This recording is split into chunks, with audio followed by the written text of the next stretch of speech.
Prime Minister Netanyahu is not listening. We are not going to stop pursuing what is necessary for the United States to be clear about where we stand on the need for this war to end. Remember that 60 Minutes interview? Well, it's up for an Emmy. Guess who's not too happy about it? President Trump wrote a lengthy post on Truth Social calling it a total slap in the face and also saying, quote, "Did 60 Minutes and its corporate parents apply to get an Emmy for an illegally falsified interview, or did other fake outlets nominate them for this dubious honor? That interview has also been the subject of a lawsuit from the president. He says it was deceptively edited." CBS has called the suit baseless and vowed to defend against it. And even some big Democratic names have now gotten involved. According to Semaphore, Senator Bernie Sanders led a group that sent a letter directly to Paramount asking them not to bow down to Trump, saying in part, quote, "We urge you and the board of directors at Paramount to make it clear to President Trump today that Paramount will not surrender to his attack on the First Amendment." I find that very interesting that this is what is so exercising Bernie Sanders this today. Look, I don't agree, as I've said many times, with the lawsuit over the 60 Minutes interview. I don't think it was edited in such a way that it was like libelous toward Trump. It doesn't even concern Trump. That said, it was badly edited in my view. They, in the one we just played, that was the edited version, where it looked like Kamala Harris responded immediately to a question about what has the Biden administration actually done to pressure Benjamin Netanyahu to make a different choice in Gaza. And it sounded like she had a quick answer. Now, it wasn't a very, very good answer, actually. But in the real clip, she paused for a long period of time before she came up with that not compelling answer at all. I think it is an important pause because she didn't have an answer, and she clearly took time to think of one and still couldn't come up with it, because the reality is the Biden administration, which she was a part of, actually did not put any pressure on Benjamin Netanyahu to do something different in Gaza, or if they did, he just ignored them. And that's an important issue. That's clearly something that people in the Democratic coalition were concerned about. Harris lost tons of Arab American voters in my home state of Michigan over this issue.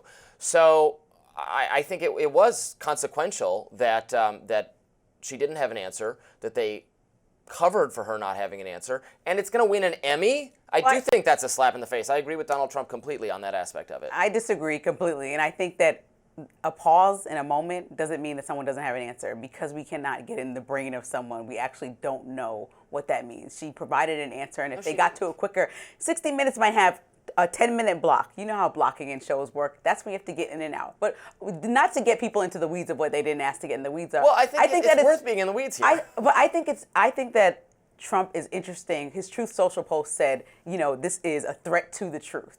And I don't understand how he has the nerve to be so up in arms about being a threat to the truth when this man has told the most lies probably of any president of all time. I mean, the Washington Post, which is hardly considered a liberal outlet, said that he lied 30,000 times during his first term.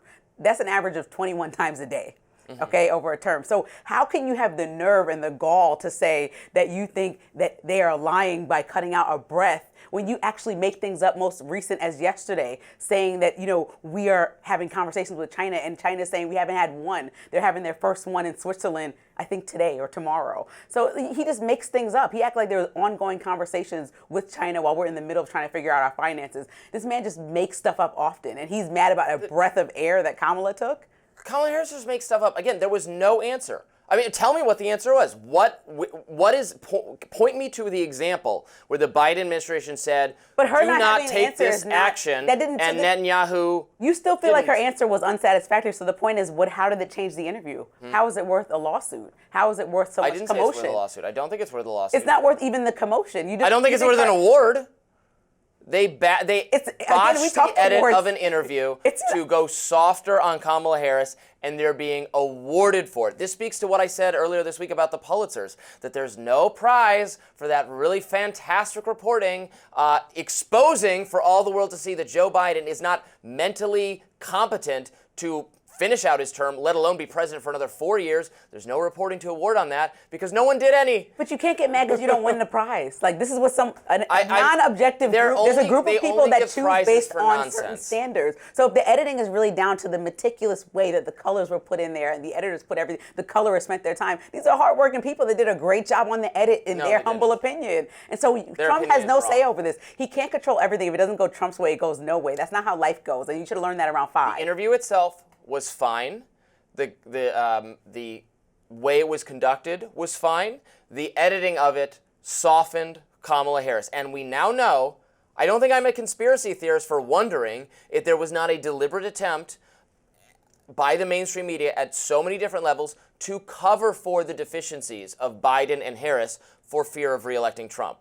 Trump had an opportunity. That's certainly what it looks like to me. Trump had an opportunity to also go on 60 Minutes, and he was far in the process of going on there for his own interview, and he said no because they told him that they were going to fact check things that he said, like they did with Kamala, right? So the anchor comes on. No, fact checking yes, was they do. not equivalent and so it just, whatsoever. He wouldn't come on because he doesn't like to tell the truth, but he's telling her to tell the truth. No, because they're going to interrupt it. Whenever he's they telling do, her that he's telling CBS and 60 Minutes to tell the truth, but he didn't want to go to 60 Minutes himself because he didn't want them to correct it. The moderating at every, not the first debate, the CNN debate, the Trump-Biden debate, that one was moderated by Jake Tapper and Dana Bash expertly. They did a fantastic job. I have no notes for them. They did not interrupt. There should not be real-time fact-checking in the debates. That's for the candidates to do to each other. The subsequent debate with Trump and Harris, yes, they were fact-checking things Trump said correctly, things that he said that were inaccurate. But not the they did not do the same thing to her, even though she also said things that were inaccurate. She said there was no it's troops not a debate. in combat positions. I'm talking and about it's 60 not true. Minutes, an edited episode.